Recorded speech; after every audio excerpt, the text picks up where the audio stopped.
طبعا ئێمە ئەم ساڵ لە چوارچێوەی یاسادا 40 بڕیار بۆ لابردنی لیژنەی بۆ لابردنی زیادەڕۆیی دراوە و 3373 سەردان کراوە بۆ شوێنە گشتیەکان 75 خاوەنکار ئاگادار کراوەتەوە 24 جێگا داخراوە بەهۆی پابەندەبوون بە مەرجەکانەوە بڕی 41,680 کیلۆ خواردنەوەی ماوە بەسەرچوو نەشیا و دەستی بەسەر داگیراوە و هەلەف کراوە بڕی 10,205,000 دینار غەرامە کراوە بە وەسڵی 135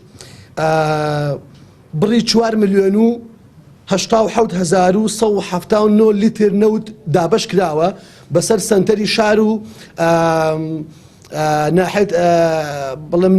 ناحەی بیارە و تەوێڵە و لە ئێستادا لە ناحەی خورماڵە و دوای تەوابوونی ناحەی خورماڵ و سیروان دووبارە ئەبێتەوە.